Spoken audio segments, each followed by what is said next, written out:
Hi, I'm Dan Schinder, And I'm Steven Schinder.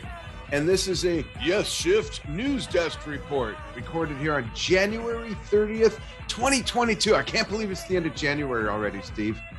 Yeah, and we are a father-son podcast. I'm the son, he's the dad. We talk about Yes, we talk about members of Yes, past and present.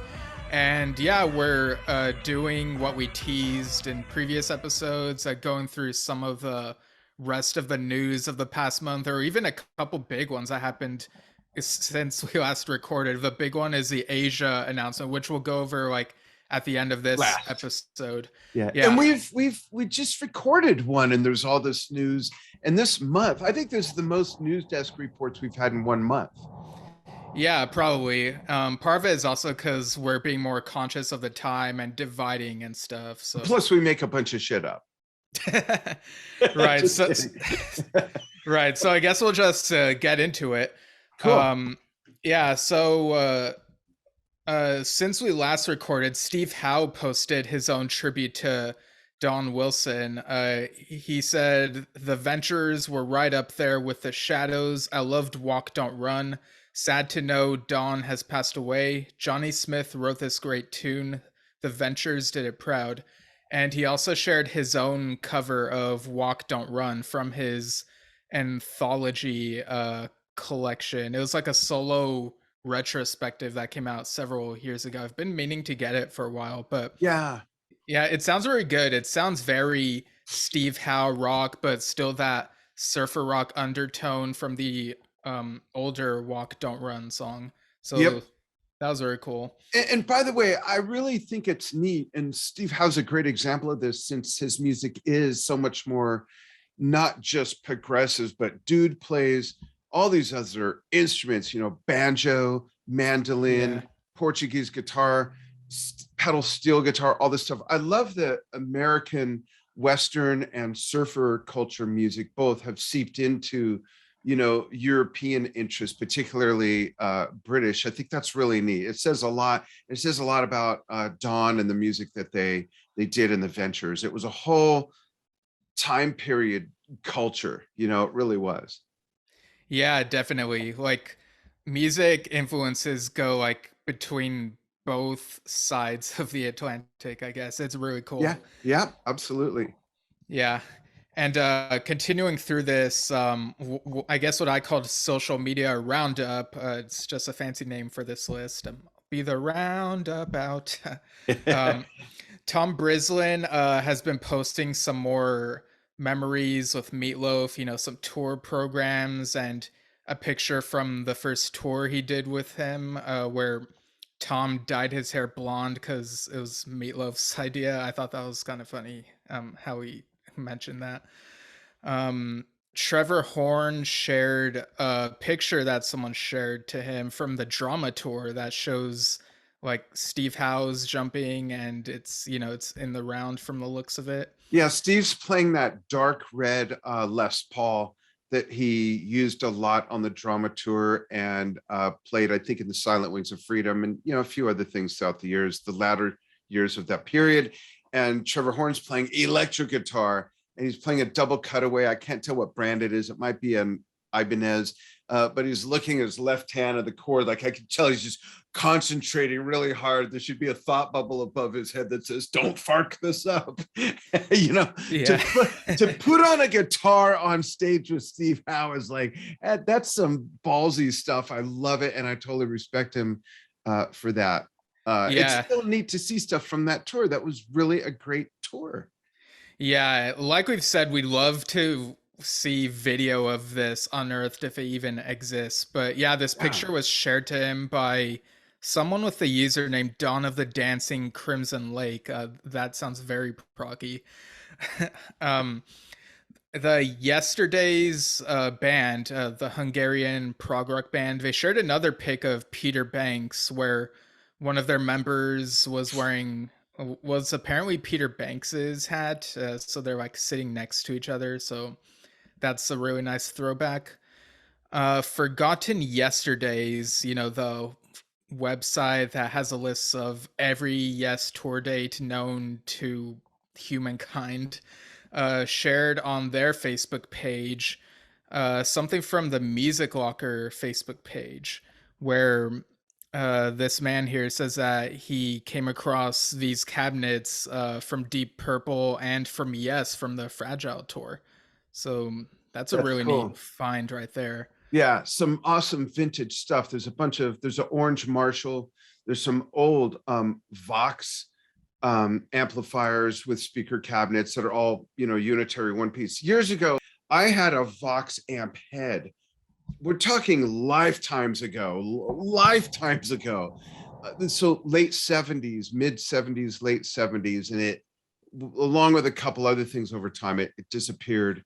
And I wish I had that. Yeah, some guy was going to fix it. It needed new tubes or something. I never got it back, and whatever. Or yeah, I wish I had that just to, I collect stuff. Like up here, I've got my old reel-to-reel 2-track. Wow, my finger doesn't even know where it's going. And then I've got like some old, those boxes are old Brownie cameras, old 2-inch Ampex tape reel, a Wakeman. I've got the projector that my dad shot family nice. 8mm on when I was born, the light for it, the 8mm camera, all the 8mm films, including some Popeye stuff. I just love, collecting stuff. I've never willfully gotten rid of gear. I've never understood selling gear. It means so much to me.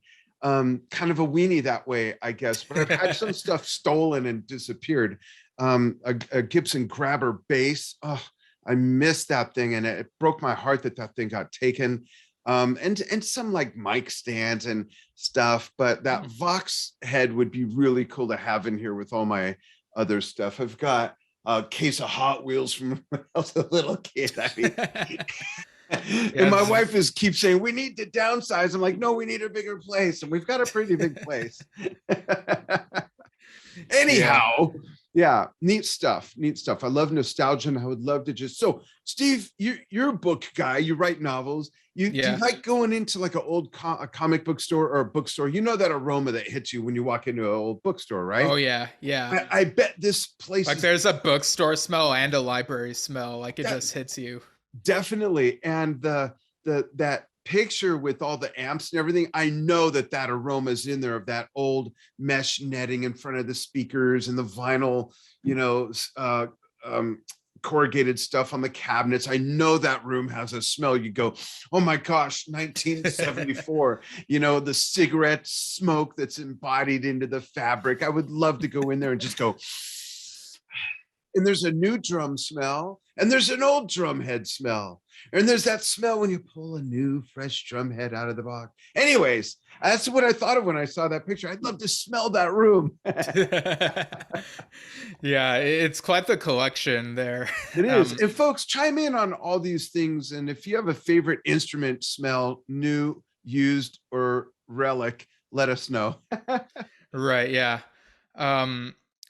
Okay, and I'll put the links to these things in the description as usual. But moving on, the Yes tribute band Awaken shared their cover of Sound Chaser, which is really excellent. I mean, that's a hard song to nail, right? It is. I love playing that song on drums, and it's very challenging. Alan has said that song is the most rhythmically challenging song from a rhythm section perspective. So yeah, if you're going to cover it, you better nail it. And unless you're going to do like a Twinkle Twinkle Little Rock Star version of it, where there's a lot of latitude to do something different. But when we saw Tom Brislin, so much respect. I still was like, when Steve sent me that version, I was like, okay, I'll listen to it. And it was great. These guys, the vocals are amazing, right, Steve? Yeah, it's within that John Anderson range. It's just so good. Not just that, but the harmonies. I would love to use Moises and remove the vocals from the real Sound Chaser, remove their vocals and sync it up time-wise somehow, and just see. I bet it would be amazing, because these guys, I'm not easily impressed. Ask anybody around me. I'm not easily impressed. And this was like, whoa.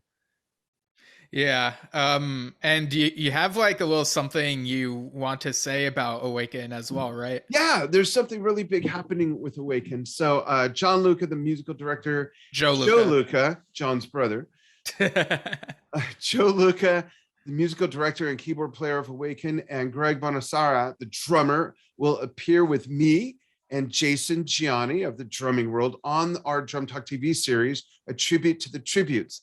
This is a show that we do where we pay homage to tribute bands, and the lesson in there is what you can learn by putting new tools in your toolbox as a musician, by really learning to speak the language of certain musicians, not just the math of where the notes are, but the sound. How did they get that sound on the drums or the bass or the keyboard or the guitar or whatever? A lot of different things. And this is going to be February 16th. So it's right around the corner as we're recording this. It's in 2 weeks, February 16th, 2 p.m. Pacific, 3 p.m. 2 p.m. Pacific, 5 p.m. Eastern US times. Check your local listings. And it's a really fun show. And in a rare instance, I think this has only happened, I know it's happened once. I don't remember if it's happened twice. But they're going to join Jason and I. They're going to join us on the show. We're going to grill them. No, we're not going to grill them. We're going to talk about their musical journey and their sensibilities and what gravitated towards it and some of the challenging things. And it's going to be a lot of fun. So please join us, and we'll share it to the Yesshift page as well. But this is something we do live on the Drum Talk TV page where we have over 1 million fans. So squeak in there, check it out, get to know these guys. We'll show some clips. And this blew me away. It really did. You know, Steve, out of anything they could play that I'd say impressed me the most, it wouldn't be Revealing Science of God. It wouldn't be Ritual. It wouldn't be South Side of the Sky. It'd probably be Sound Chaser. I think Sound Chaser and Gates of Delirium, even more so than Close to the Edge, are the most esoteric out there. Go fark yourself if you're going to try and play this, because you better pull it off kind of tunes. So what would you want to see that would be like the height of, okay, nothing could impress me more by you guys? What tune would that be other than All Good People, Steve? I'm not sure if they've done this, but Mood for a Day. I would really be interested in seeing them play something like Endless Dream. Oh, that's a good one. Yeah. Yeah, and maybe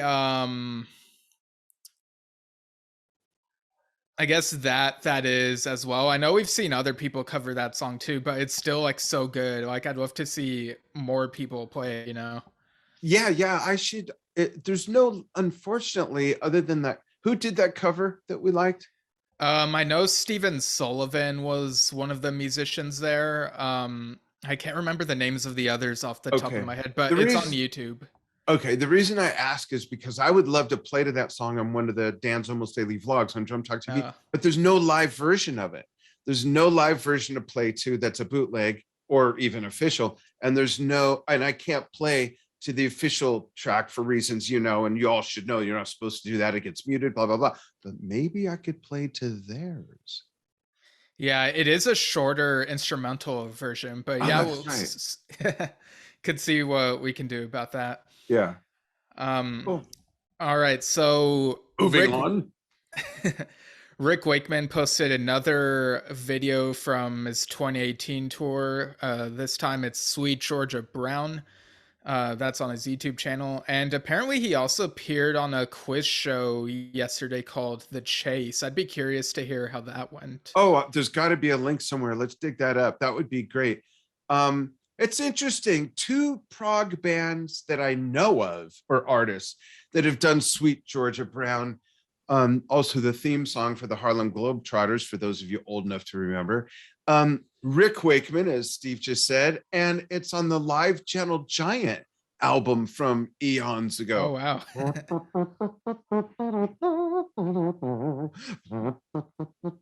So isn't it odd that seeped into the prog world? What's up between prog and what would Sweet Georgia Brown be? I guess it's kind of 20s, 30s Dixieland in a way. I got to ask our friends at Tuba Skinny if they play that, now that I think of it. Right. Yeah. Cool. Yeah. And Oliver Wakeman said that his son nagged him into making an Instagram account. Um, so that's Oliver Wait, that Wakeman. sounds familiar. So that's at Oliver Wakeman Music. He actually just made a post today about a visit last year with artist Anne Sudworth, who did the artwork for, I think it was the cover of The Three Ages of Magic, which he did with Steve Howe back in 2001, I believe. Yep. And also, I was listening to Yes Music podcast the other day, and Oliver Wakeman passed on his press release to them, which I guess he's going to post on his own page on Tuesday, February 1st. But they read the press release, and apparently there's going to be a box set coming out on April 11th from Burning Shed. It's titled Collaborations, and it includes reissues of The Three Ages of Magic, which he did with Steve Howe, and Ravens and Lullabies, which he did with Gordon Giltrap. And there's also going to be an acoustic live album included of him and Giltrap from one of their shows, and it's titled From a Stage. And that right there, I love that wordplay. Like, you know, we had From a Page, the Yes mini album, so you see that that's his sense of humor right there with I the love it. titling. Yeah, it's great. And then Yeah. speaking of Wakemen, if I could say it that way, Dylan Howe guested alongside Adam Wakeman in a mini film titled Jazz Sabbath Volume 2, Black Sabbath 1985. This is really cool. I love this kind of stuff. Steve, as you know, I recorded an album in 1999. It was called Danny Schinder and Friends Retrofits. And what I did is I took 5 classic rock songs and did swing / big band versions of them. It has Black Dog, Lazy by Deep Purple, Still You Turn Me On by Emerson, Lake and Palmer turned into a swing song, Red Lenses by Rush, and Time Again by Asia. And Steve's guitar solo was done by a trumpet player. I lost a feeling when he hit the high notes. It was unbelievable. So this project really resonates me. But when I first saw, where is it? I'm looking at the description here of the actual video. Here we go. When I saw Milton Keynes, I'm like, who is that? And then as it turns out, a longtime Sabbath keyboard Adam Wakeman, and who played with Ozzy as well, is open about the fact that he's Milton Keynes. It's an alter ego fictional character. And when confronted with these claims, Milton Keynes merely replies, plagiarism, identity theft. These things seem to be constant in my life since 1970, so I tend not to pay too much attention. They totally got their father's humoristic sensibilities. I just love it. It was so funny. I didn't even like put 2 and 2 together at first and recognize it because it's in the beginning of the video, but Steve will drop that in the description as well. Yeah, like I watched this video very early in the morning, like shortly after I woke up, and I was really confused at first, but then I recognized Adam, and I had to read like what this was. So it's like, oh, okay, Jazz Sabbath, fictional band. They pretend that like Black Sabbath ripped them off, yada yada yada. And yeah, it's a fun idea. So Jazz Sabbath Volume 2 comes out April 22nd, I believe, and it's coming out on not just digital, but also CD, vinyl, and cassette, according to this video, or maybe it was in the description. But yeah, that's interesting. That's cool. Yeah. So finally getting to the Roger Dean Facebook Lives we've previously mentioned. He did one on the 11th and another on the 18th. For the first one, he was just working on this landscape painting. It's a big one that we have in our notes and we'll display in the video. And yeah, he says it's an album cover, but he couldn't say for who yet. And he was listening to the Allman Brothers while like painting it, and he said that he usually listens to books on tape, which I found interesting. Should send him yours. But yeah, so I was gonna ask you, Dad, if you had to guess, like, what project this might be for, what would you think? Like, we don't know for sure, but like just guess for fun. I don't think it's the Allman Brothers, or because I don't think he would have mentioned it, you know.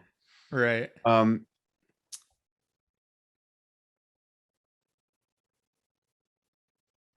you know, the coloring's very interesting.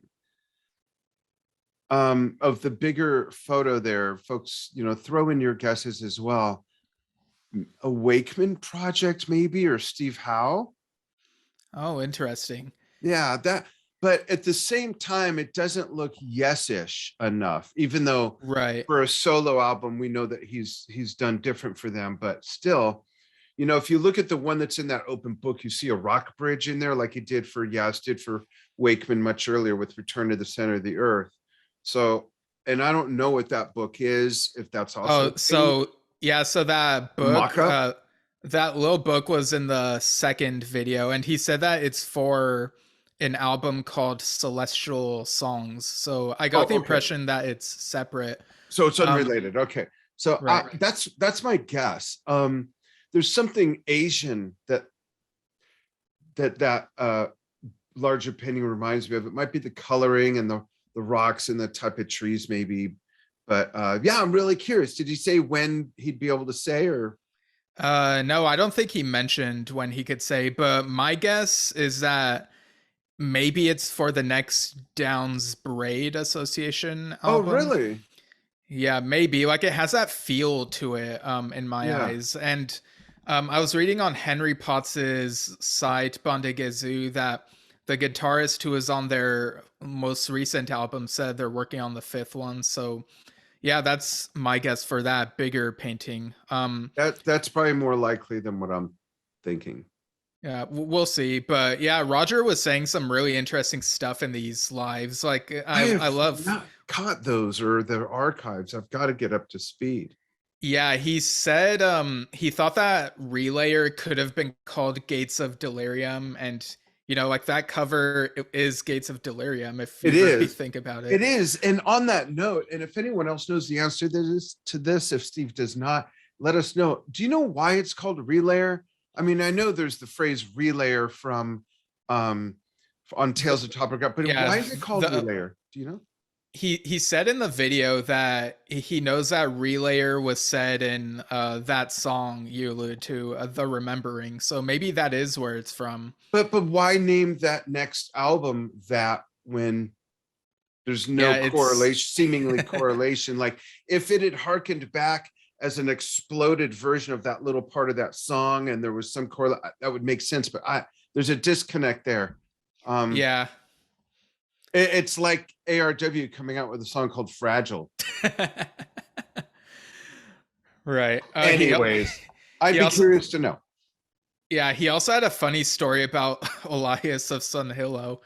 Um Oh, yeah, he said he really liked the artwork that David Fairbrother Rowe did for the glider, but at one point he asked John, "Well, why didn't you ask me to do it?" And John said, "Well, I tried reaching you, but the phone kept hanging up." And Roger explained in the Facebook Live that it must have been someone working at like for him at his studio at the time, like hanging up the phone, or maybe there's like some sort of hello. I don't Yeah, know. Like, Roger's here. Who's this? yeah, John but Anderson. Yeah, right. yeah, but that's hilarious. Like we were this close to having Roger Dean illustrate Elias of Sun Hillo. And how could you have not have closed that gap? I mean, just because the phone kept hanging up, so John said, "Fuck it, let me just find someone else." I'm glad who he found because it's brilliant and it fits and it's Right. far enough away from looking like a Yes album. Like I don't mind when Roger does stuff for Steve and Rick, but I do think that Elias of Sun Hillo's album cover embodies the whole vibe of that album. It gave John his first sort of separate identity, and it totally Yeah. worked. So yeah, not like some other albums where we wish, damn it, Roger should have done Tormato. He should have done Going for the One, you know. Right. But speaking of John, he was part of a Facebook video chat with his daughter, Deborah Anderson. They were originally trying to do a Facebook Live, but couldn't figure out how to like get both of them in the video together. I don't know if Facebook does that on desktop. I think it's possible for mobile, but Say that yeah, again. If like they were trying to be in the video together, like split screen. but they were in different locations. Yeah, like she had him on the phone and he was like talking through the phone. They were trying to work it out. She ended up Oh, deleting the technical difficulties okay. video, Yeah, but you'd need to do it like this with Zoom or StreamYard yeah, or something. yeah, they ended up deciding to record via Zoom and posting it later. So that's Duh. on so that's on Deborah Anderson's page, and it's on the Women of the White Buffalo page. They're basically talking about that documentary she directed.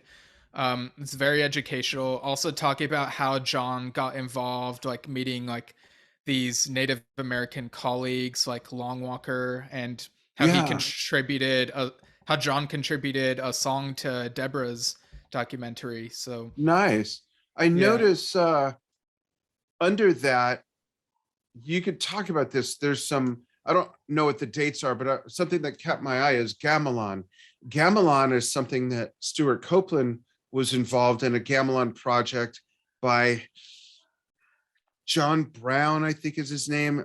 Gosh, if someone knows and I'm screwing up the name, I apologize. But when I interviewed Stuart on Time Talk TV 6-7 years ago, he had been working on that project, and from time to time we still post that video. It's really, gamelan is a style and type of drum. I'd love to see what that's all about. It's really interesting. yeah. So this is one of the Patreon videos. It's called Oh, gotcha. Gamelan Kissing the Ground, Vocalizing 2020. Yeah, The it tongue does. twister. Yeah, it does sound foreign to me, so maybe it is of that style. He's also posted footage of live acoustic performances of Wondrous Stories and Owner of a Lonely Heart, something called Earth and Peace, and a really short version of To Be Alive, not the Yes song, but the version that he did for Sunlight, that music project he did that Universal licenses out. It's production music.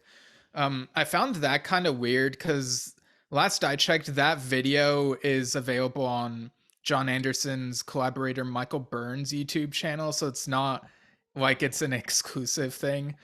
Um, but yeah, so Brian Harris, one of our listeners, had a point that I kind of agree with, which is that the Patreon look is kind of cluttered, and maybe it does prevent John from, uh, like Brian reminded me of the Lost Tapes project that John tried releasing in the 2000s. It was like this box set. It was supposed to be 20 albums, only 8 came out, and it was never revisited. So John kind of has a habit of unintentionally, I guess, abandoning stuff. So maybe Hmm. Patreon it will prevent that, but at the same time, I feel like the layout could be better.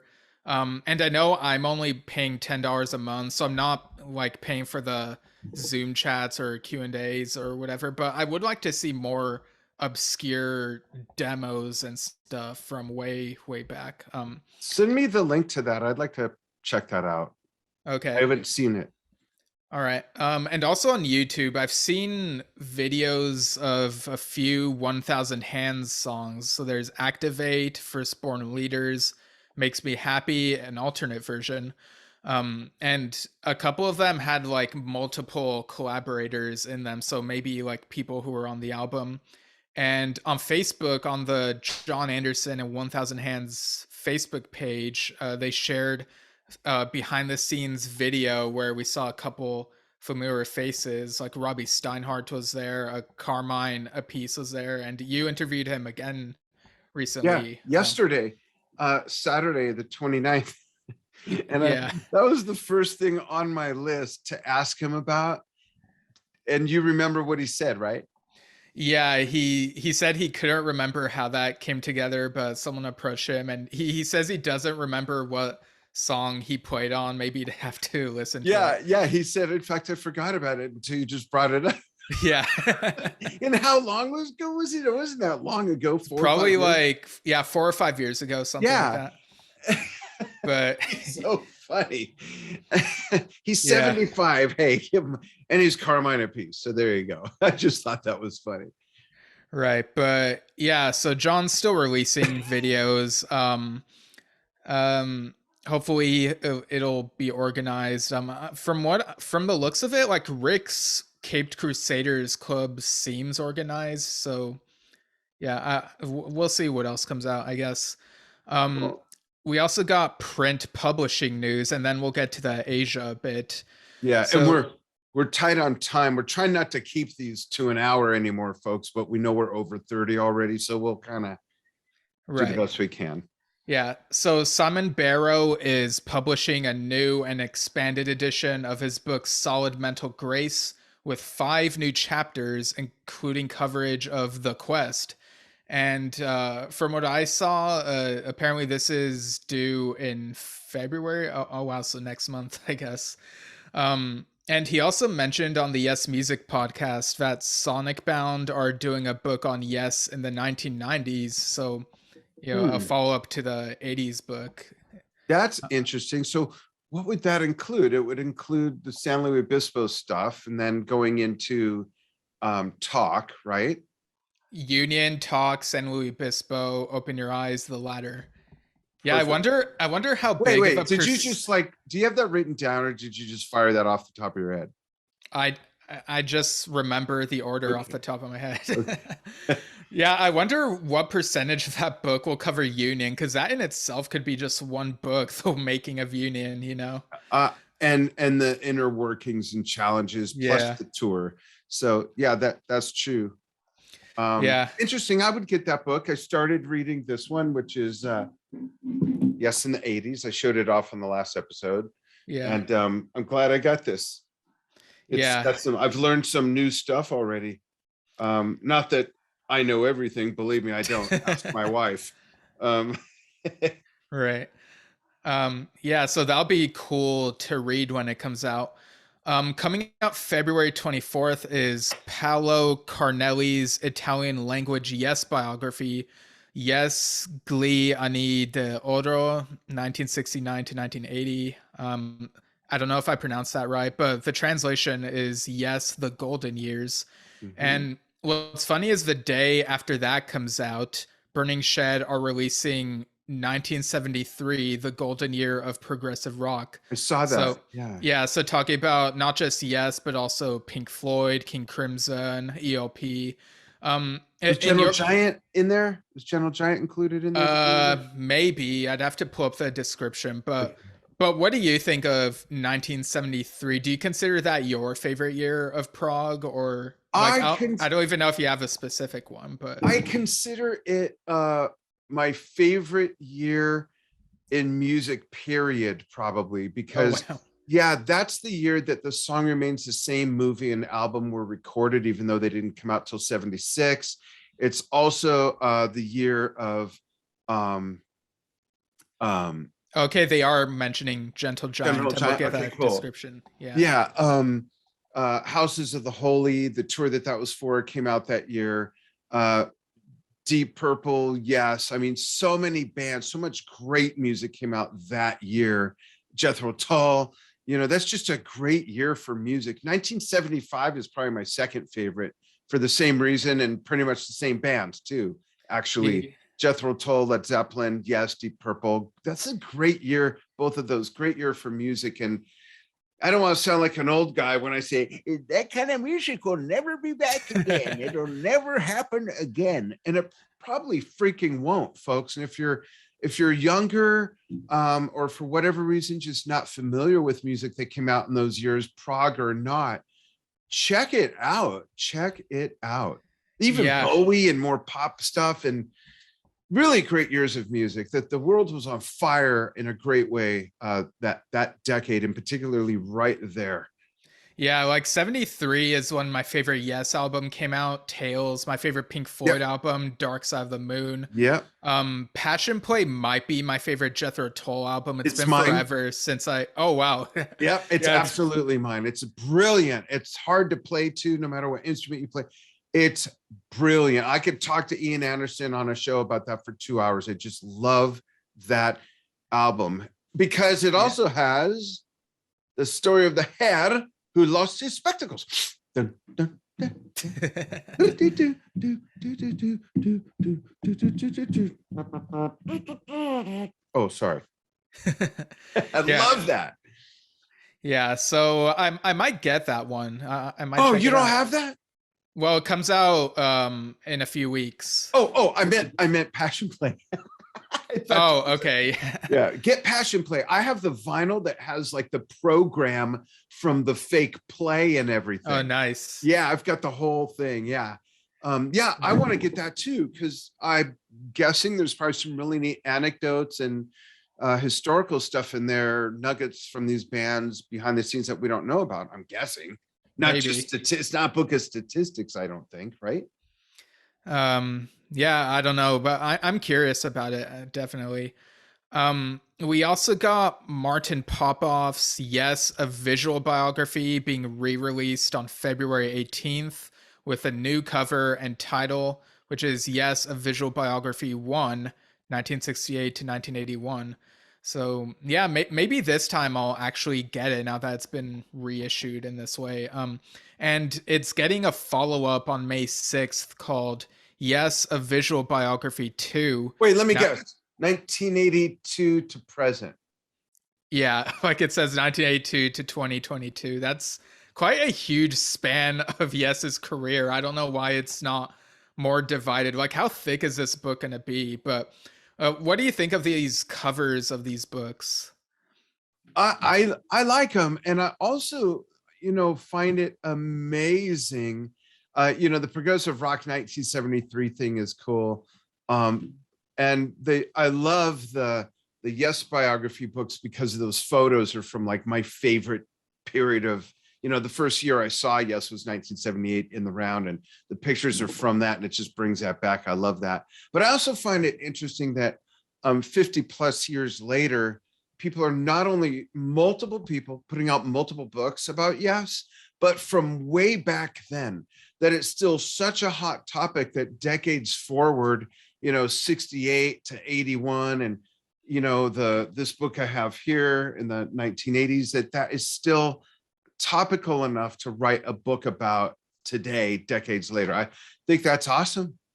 Yeah, and what I've learned from reading some of these Yes books is that even when they cover the same territory, there's still stuff here and there that's new to me and sort of Yeah. adds to the like fan lexicon.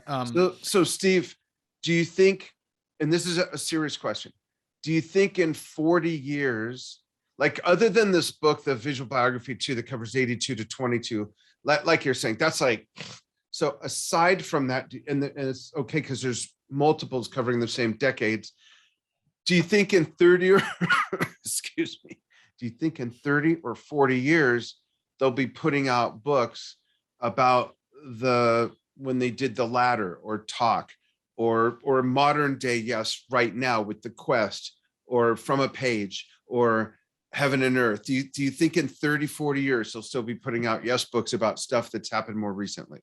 Well, if nobody's doing it, then maybe I'll try making it happen. I'd be There up you for that go. challenge. Yeah, in 30 years you'll only be almost the age I am now. You'll be 57. Oh wow, yeah. But yeah, I do love these photos. For the second one, they even include Benoit David and John Davison. I kind of wish they could have fit Oliver on there somewhere, but it shows like great diversity in the people that it includes, I Yeah. guess. Um, And I yeah. wonder if of any of these new books, if anybody interesting wrote, I don't mean anybody interesting.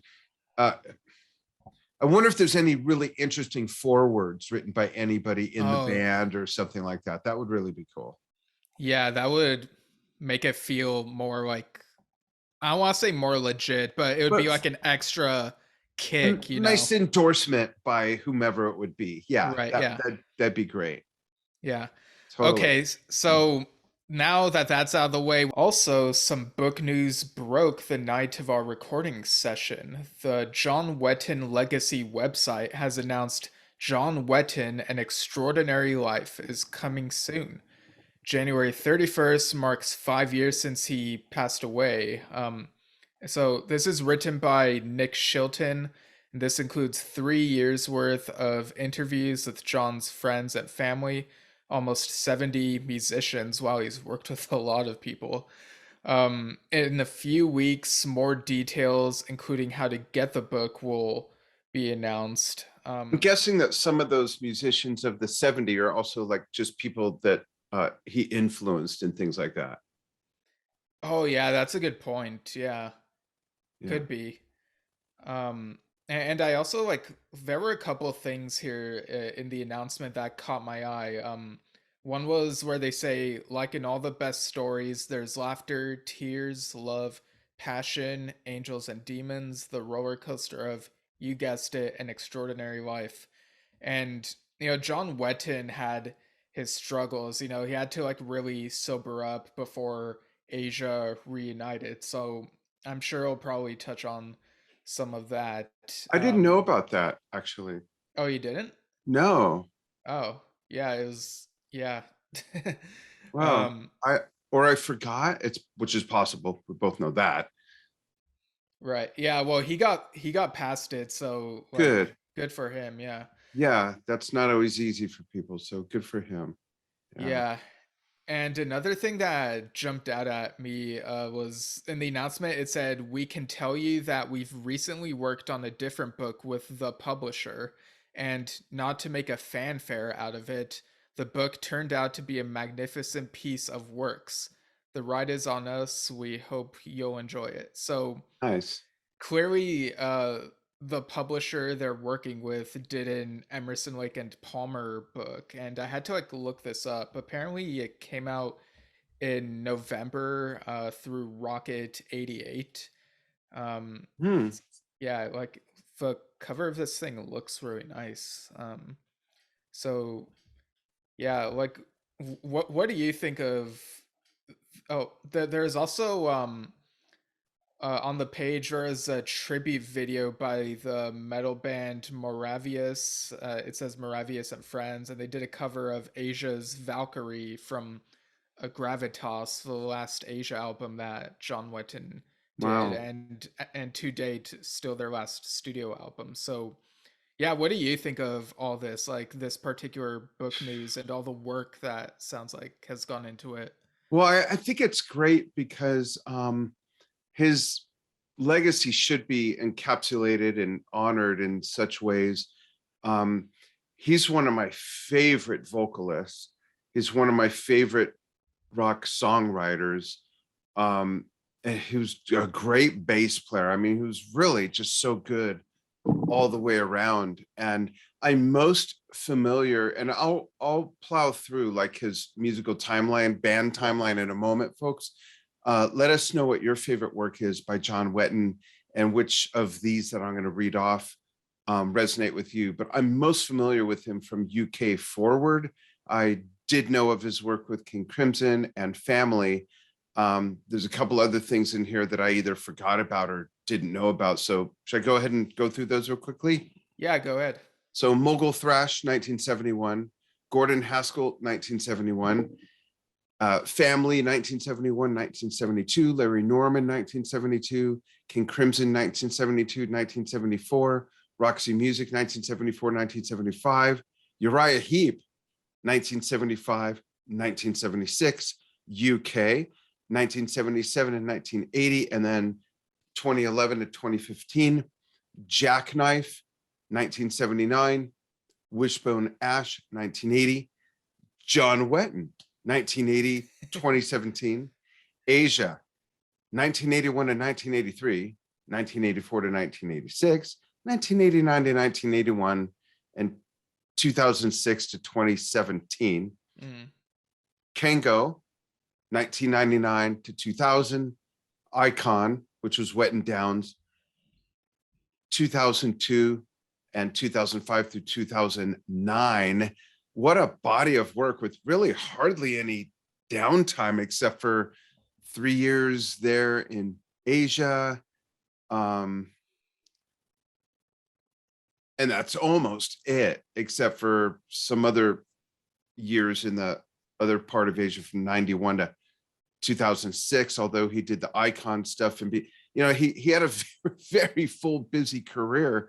basically from year to year. Solo, Caught in the Crossfire 1980, Voicemail, Battle Lines 1994, Archangel, One Word. One Word's my Well, commentary. it's Archangel, I think. Oh, the way it was put together. Sorry, Archangel, Arkangel. Thanks. 1997, Welcome to Heaven / Sinister 2000, Rock of Faith 2003, and Raised in Captivity 2011. Really, really stayed busy. Folks, chime in. What's your favorite work by John Wetton? And what about you, Steve? And then I'll answer. Yeah, like he's had so many works, and I'm mainly familiar with him from, I first got introduced to him through Asia, when he got me that Live in 2007 DVD set in Tokyo. And then I went back and like looked up his work in King Crimson and UK. But yeah, Asia is what I'm most familiar with from him. And my favorite Asia song is Bury Me in Willow from Triple X, basically their 30th anniversary album that came out 10 years ago. Mhm. It's so emotional, and talks about, it's all about mortality and stuff, like how one's life can be. It sounds so sincere, and it just speaks to me on a really deep level. What about you? Nice. It's hard for me because, like you said, he did so many things and they're so different. So if it's okay, I'm going to divide it into two. Okay. I love the work he did with the first UK album. I love the second UK album as well, Danger Money. But I love that first self-titled album, UK, with Bill Bruford, Eddie Jobson, and Alan Holdsworth. And my favorite work on that is probably Nevermore. It's a very fusion-esque album. And then you get Asia, which is completely the other side of the spectrum, but yet great everything. I don't even need to list it. It's great everything as well, but just totally different. And I think my favorite Asia song is probably Having a Senior Moment. It's oh my gosh. Do you know which album it's from? Wildest Dreams? Yes, thank you. Oh boy. Wildest Dreams, I just love. I also love Days Like These. And I actually used that as the closing theme song on my cooking show 20 something years ago that I had on TV, that we used for the special we did with the Air National Guard, 146th Airlift Wing, Air National Guard, Point Magoo. And that was like the closing song, and very simplistic, but his voice is so good in that, and it's very powerful, and the words are just great. Such a good lyricist. And if I could pick 5 of what I think are the most well-rounded musicians in rock or prog, he's like probably number 1 or 2, and I can't even think of who the other 3 or 4 would be. He's like that high for me. It's just so well-rounded. It wouldn't surprise me if he played other instruments that we don't even know about. And if he Right. didn't, that's okay too. Yeah, I mean, clearly he's lived like such, like he's fulfilled a lot of stuff in his life. Oh, And yeah. we've shown our excitement for a bunch of these new upcoming books, but honestly I think this one is the one I'm most excited about. It's focused on one singular person, and we'll get perspectives on him from all these different people. And And it'll likely be mostly, if not all, new information for us, whereas right. we've been data mining stuff for both our whole lives. So we always know a bunch of stuff that's in anything we get, whereas this is different. It's going to be a lot of new edification and education, which I like. And shout out to Lisa Wetton. She's posted just some very loving photos and words. And I've reached out to her before. We're Facebook friends. I've reached out, and she's invited on to come on Drum Talk TV anytime. She's a drummer, and I'd love to have her on. And when she's ready, talk about her drumming life and also, of course, her life with the great John Wetton. Yeah, and on this John Wetton legacy announcement, they even included words from her and from his son Dylan and from Jeff Downes. And Yeah, about a year ago, Jeff Downes said in an interview that he has like half a dozen tracks that he did with John Wetton that he'd like to release at some point. that'd be I don't, great. yeah, I don't know if they were for Asia or for Icon, Or but Francis Monkman. Just kidding. but in either in any case, I want to hear those like finished and Me released. too. Just hear that iconic voice again, pun intended. Yeah, he and Jeff must have been close. Yeah. The all the songwriting they did, a great songwriting team, in my opinion. This is gonna sound bold. People think I'm nuts, but right there with Lennon and McCartney, Plant and Page Plant, they're with their niche, they were just as king, I think. I really believe that. Yeah, they really seemed like a good buds, like Yep. with all And this. cranked out so much material together, and none of it Yeah. sucks. None of it sucks. Who can say that? Not a lot of people. So Right. thank you, Yeah. John Wetton, for the decades of just wonderful music and musical influence, and one of my favorite vocals in music. Yeah, definitely. And I feel like Asia have been honoring his legacy, as the listeners are going to hear about in the next segment coming up. We're on to the big Asia announcement that got a lot of reach when I shared it on our page, even more so than our Seinfeld meme did, even though I only shared the Asia news in like two groups. Um, yeah, the Seinfeld meme was Jerry asking Kramer, "What's going on in there?" And it's a 1976 Yes show, and he says they have Ritual and Gates of Delirium in the set list, Jerry. But yeah, anyway, so this Asia news, they're touring the US in late summer.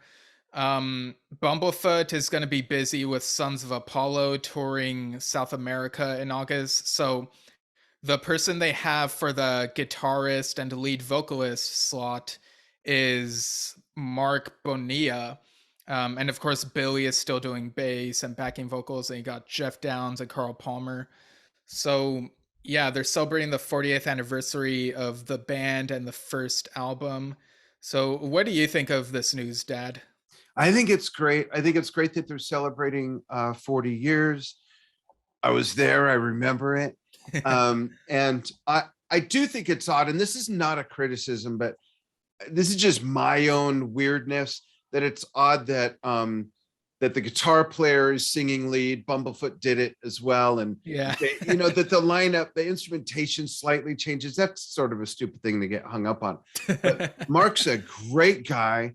I know Mark. Mark's a great musician, and I hadn't heard him sing in a little while. And when you sent me that clip of with Keith Emerson's band, he's the perfect guy to also sing John Wetton. He sounds so good doing Yeah. Greg Lake that it's like, I can't wait for this now. This is really cool. This is great. And I kind of can't get my head around Steve Howe not being involved. I can't, like, the matrix of me trying to figure anything out on that just like collapses as soon as I start. I find that really odd, being that Steve's still around. As far as I know, he's on good terms. Yeah. I Billy's mean, there. I know that neither of them would sing John's part. So if you're gonna change that anyways, have Mark just come in and play second guitar, like to do stuff on the album, the studio versions, and sing. I'd be so happy with that. That'd be great. yeah, I mean, Steve left several years ago because he wanted to focus on Yes, and like they were on good terms, and he even played a couple songs on Asia's set on the Royal Affair tour a few years ago. Yeah. But yeah, the reception for Mark joining has seemed mostly positive. Like, Billy did a good job, carrying on for John Wetton as he requested during that first bit after Wetton passed away. But Yeah. Bumblefoot and Mark Bonilla's voices are more in line with what people expect from an Asia concert. Like Yeah. Billy's a great singer, but it's just not quite what people expect, like even weirder would be if John Anderson sang Asia. Like that just would not fit, even though he's a great singer. But John Wetton has done Roundabout. Oh yeah, he has. But yeah. It was kind of cool, actually. I accepted that. Yeah. But you're right. It's just different. But I would really have loved to see Steve Howe and Mark Bonilla together and Mark sing. But I'm very happy with this. Mark, like I said, is a great guy, great musician. He's got the perfect voice to do this. Probably none other could be better. So this is great. Yeah, and I'll go and trash the dressing room. I'm looking forward to it. Yeah, and I also saw speculation from a couple fans that, wondering whether this might be a tour with Yes, like maybe they'll open for Yes. You mentioned that actually too, yeah. Yeah, well, several months ago there was that article where saying there was talk of a tour in like this spring with those two and Carl Palmer's ELP Legacy, but what's happening right now is Carl Palmer's ELP Legacy is touring the US East Coast at the moment. And then going to Europe. Yeah, going to the UK in April. And then Yes will have their European tour from May to June. And then Asia will have their US tour. So I don't think they're having a band with them. I know it would sort of kill two Pop-Tarts with one toaster if Yes and Asia toured together. They both get the US tour out of the way, but and then Steve's there to guest on a couple songs. Right, yeah, but there hasn't been any announcement of that, so I don't think it's happening unless it's like a late thing. But I've said before, my preference would be for them to tour separately so that each set list gets the most out of it. And like not limitations, because like I don't know if Asia is gonna just mostly play the first album or if they'll do a retrospective of like the the original Asia albums, like what's considered part of their discography. Like I don't know. Yeah, honestly, I think with I think with the absence of Steve, with all due respect, it does give a little more latitude for them to play some stuff he didn't play on that they may want to play that he may not have been wanting to do. The whole Rick Wakeman, maybe Astra, then exactly Gravitas. Exactly. Yeah, that's what I'm thinking, which would be cool. There's some great material on this. But what I want to know is it going to be an official live DVD released and CD set? Right. You'd think if it's a 40th anniversary, that's quite a benchmark, and they are still around, they are still playing. So I think that'd be worthy. That'd be great. Yeah, but then again, weirdly, Yes didn't have a 50th anniversary DVD. Like, I don't know why they didn't do that, but that's right. What's up with that? Yeah, maybe they're waiting for their silver 75th anniversary. Yeah, maybe that's a topic for another time, but yeah, I'm curious to see what comes of this. I'm sure we'll get more stuff about Asia's plans and maybe what Yes's eventual US plans might be. The future's kind of in flux sometimes because of the times we live in, but yeah. But do you have any more Asia stuff to bring up before we close out? No, I'm good. I think that this was a fun report with a lot of different stuff and a lot of related stuff as well. The Wakeman, I think, dominated. A lot of news there. And we are working on getting some more guests. Mike Tiano is going to be joining us again to let a cat out of the bag of some stuff from the past. And we're looking forward to that. We look forward to your comments. You can email us at yesshiftpodcast@gmail.com if you have questions or suggestions or comments. And you follow us on social and podcasts, right, Steve? Yeah, and you can follow us at anchor.fm/Yesshift, see all the platforms we're on, and subscribe. You can even subscribe on the podcast tab on Facebook. And you can also find the video versions of our episodes on there. So yeah, always great to talk about this stuff and hear what people have to say about all this. Yeah, so join us, be part of it, folks. And we will see you again soon with a brand new episode.